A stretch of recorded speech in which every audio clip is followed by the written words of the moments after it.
Big boy neighborhood, Iggy Azalea in the neighborhood. Iggy, the fact that you're from Australia, I just wanted to get a grasp on like how you came to learn hip hop at first, because it's home plate for us, but how somebody from Australia can be like, oh, their first listen to hip hop, or I know you love Pac a lot, or what that first listen was like. I don't remember my first listen. I think it's always like a bit of a misconception about how popular or unpopular rap music is.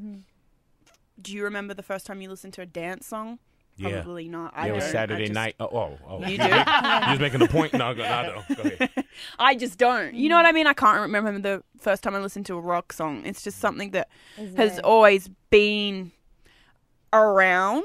And I would always like all kids, I'd watch the top 40 every weekend, and it would have rap music on there also, as well as other types of music. But when I was a little girl, I liked Spice Girls. I liked pop groups. I didn't always love rap music. But I think when I probably got to be a bit more moody and broody and a bit more of a teenager, probably about 13, I started to really like rap music because I started to like lyrics instead of just what the girl's wearing or listening to a melodic pop song. I really appreciated the lyrics, and I liked that.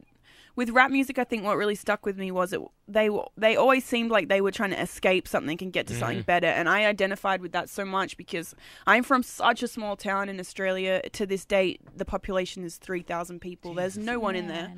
There's just nothing really there happening. Do they know where you are now? They definitely know. There's not that many people to send a memo to, so they know.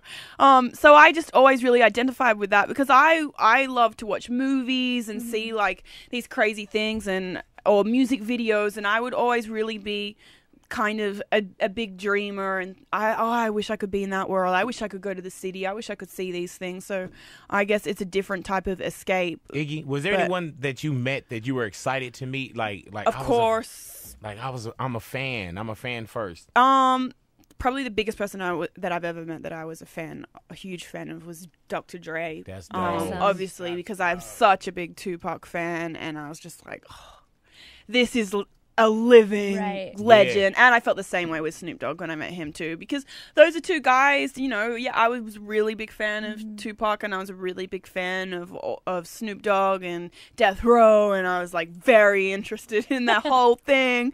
So to meet those guys, it was like, oh my gosh. I went to an Outlaws concert in Australia. Hello. I don't even think they have very many living Outlaws, original Outlaws members, but I went probably when I was like 15, and they had a humongous brawl at the front of this concert against the police. You did? Wow. No, I was not in the brawl. You're getting down over there? Yeah, it was like the police versus people that want to go to this concert, and the police were getting their ass whooped. So bad, because in Australia not all the police have guns. Oh man, It's different to here, so you can be a police officer and legitimately get your ass beat for a while before somebody's gonna come and get you. For a while. Oh my God. Somebody's gotta come help you. You gotta wait for somebody to come. And ass whooping is long when they somebody's were a mile getting their ass whooped. They were running into the bar next door and trying to close the doors, and the people were opening them and pulling them out of this bar trying and to get shelter. whooping their ass. And they're taking the uniform off. And I was so sad because I was like, all I want to do is go to this concert and feel close to Tupac, and it's gonna clearly be cancelled. I don't know why, but it went on with the show. You know why? Because them dudes were like, man, if y'all cancel this concert, we gonna whoop your ass. They'll go even crazier, right? So it happened. Yeah, I did that. That was cool. I didn't get to meet them though, and then I met Dr. Dre, I met Snoop Dogg. Those are two people that I definitely was starstruck by, that I would listen to growing up and think, wow, you're Snoop Dogg. He's like a cartoon character. Like he's larger than life. Yeah, man.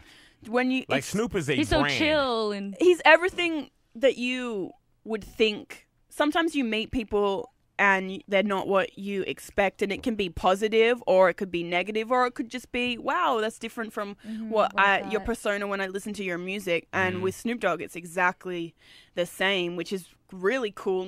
One's not better than or wrong, but I would have loved it's to just cool. been with Snoop when y'all met each other, though. Right. Oh, was yeah, probably like, checking you God out. Damn, Yeah. cuz, look at this. Oh, Lord, what's your Yeah, name? all Oh, over you. cuz, oh, my God. He's very cool. He's very yeah, cool. yeah, man, but he a looker, though. Oh, my God, cuz. And he's not shy to say it. Yeah, I remember, dude, when Liz and Stace was here, he didn't know which one to look at. He was like, man. Oh, Where no. do my eyes go? They got me cross-eyed in here. They got me cross-eyed, man. Iggy Azalea in the neighborhood, big boy Big neighborhood. boy.